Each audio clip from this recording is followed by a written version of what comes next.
Okay, this information has been given to me by a person I've known for 6 months, and he's proven to be highly credible in the past, and he is reporting that he's got information from an actual chemtrail geoengineering engineered aerosol pilot who is inside these programs. So this is new information.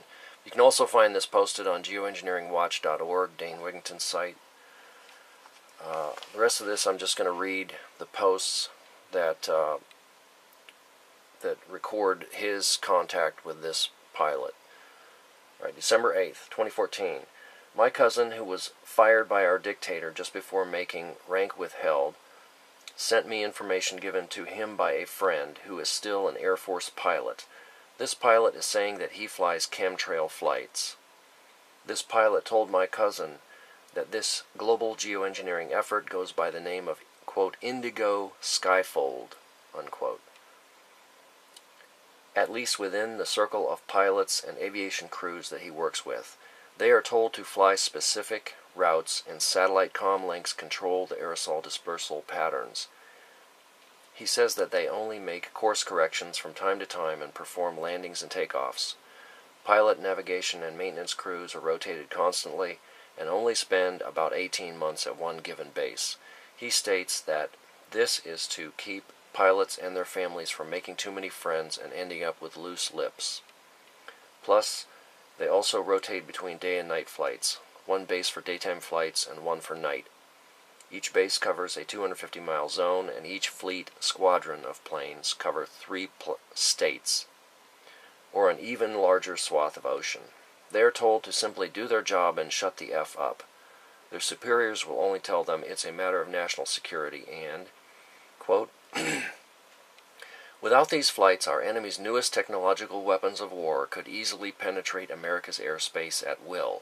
We are dedicated and committed to keeping our allies safe from the same skyward threats, so we extend the arm of protection to those countries who support our efforts. Hostile nations are also building atmospheric shields while in the same discourse, trying to explore weaknesses in our ever-developing air and space-based technologies, unquote. Sounds more like a PR statement to me. I think this pilot either believes what he is told or he is simply trying to sugarcoat their genocide project. December 8, 2014. My firewall detected multiple intrusion attempts when I Googled the Indigo Skyfold code as well. Zero information found on the internet for this operation. That is unique. I received a rather lengthy reply from the chemtrail pilot. Here is that text from his or her email. First of all, I would like to say I do not agree with my mission assignments, but what soldier ever truly does? Several of us have considered bucking the ranks and going AWOL from time to time. We are kept in the dark when it comes to getting honest answers about what we are really spraying. Should they discover that we or our families are actively inquiring about your so-called chemtrails term, then automatic and swift disciplinary action will be taken. HARP and radar are 2 other non-allowed research subjects. Unless our children are learning about these in base schools, we cannot educate ourselves or our children through any public tutoring system. I would not intentionally spray my children with family with toxic aerosols, but as you must know, 80% or better do not have any family or children. Indigo pilots are chosen from the top ranks within the Air Force, Navy, and Coast Guard. Most of the pilots are, quote, hardened to humanity, unquote, and could care less about killing off unwanted or leeching aspects of America and the world. I swear to you, the majority of the pilots are like machines. I call them tanker terminators.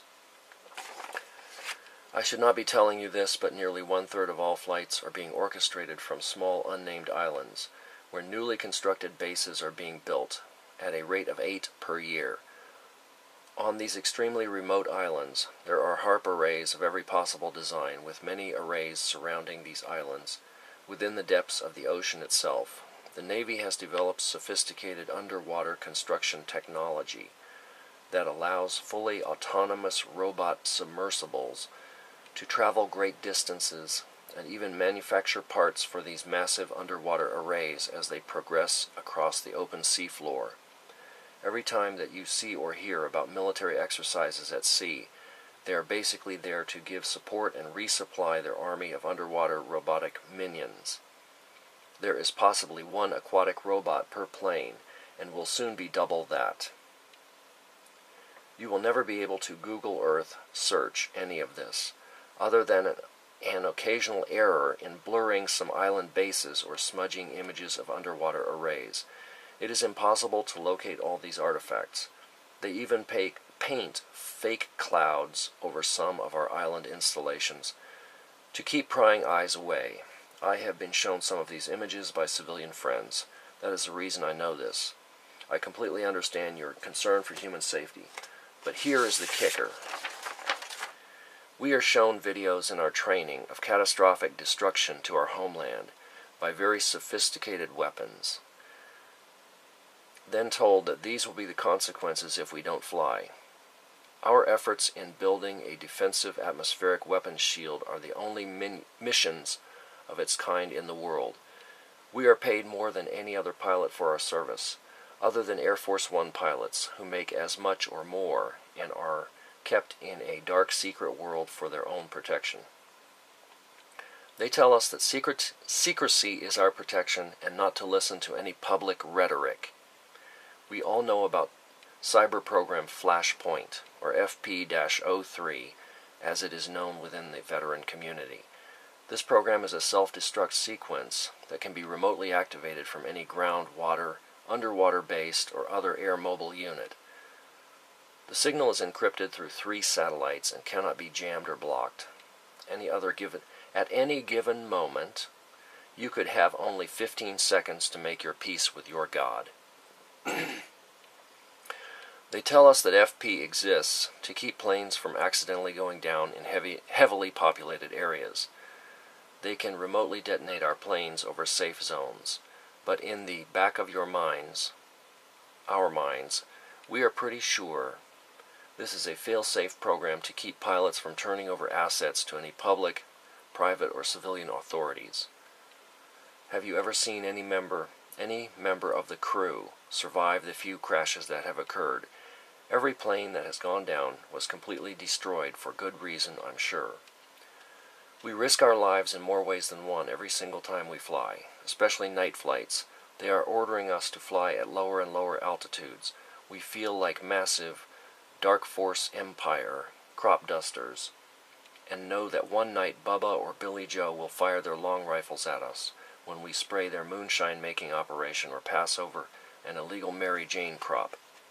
I know for a fact that some planes have been shot at and subsequently brought down by mostly Russian, Chinese, and Korean weaponry. But the media will never cover these events, as they are not allowed to report on our flights either. That must be true, for I have yet to see a detailed or in-length report of our missions on any public venue, other than conspiracy shows and anti-government websites. I risk everything for disclosing so much information, and you will find very few like me. Even my own flight crew would have me arrested and court-martialed if they knew of this dialogue.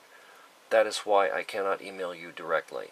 But from what your cousin tells me, you are also risking everything just to get this information out to your colleagues.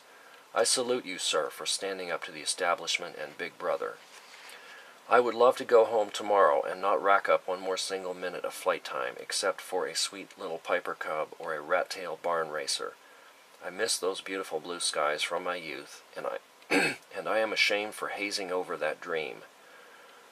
Maybe more of my fellow pilots will read or hear about this and decide to come forward as well. I only know a small fraction of the larger picture, as they compartmentalize everything. Should I become aware of any new significant developments, I will email your cousin. And now this is the man I have contact with. He says he senses a wavering within the ranks and feels that a kind of mutiny is being boiled to the surface of this whole geoengineering global whitewashing, if you catch my drift. My cousin still has friends in high places too, so he is helping to protect the pilot. This came December 11. Last word from the pilot was, quote, all pilots on leave are required to report to their CO by December 15th for special training operations to qualify for Indigo Phase 2 flights, expected to be initiated by January 21. Those were his words, not the actual Air Force message. He wanted me to stress that. He believes that the focus of their flights will be moved to areas east of California and Texas in order to progress the drought further into the heartland. Plus, he feels that a very new, extremely toxic chemtrail mix is going to be sprayed using new technology that makes these special chemtrails completely invisible. Atmospheric shield of protection. He doesn't believe that either. So that's the end of the message from this chemtrail pilot. And I just, from my own experience, I've had a lot of contact with this guy for 6 months via the internet, and basically everything he's told me has turned out to be true, so I have no reason to doubt any of this. So, hope you can forward this. This also points out how difficult it is to fight this program, because the people inside the program are not subject to public opinion or public information sources. So we need to brainstorm and come up with a way to shut down this program, as it is actually heating the planet and killing everything with elevated UV and toxic metals. Thank you for listening.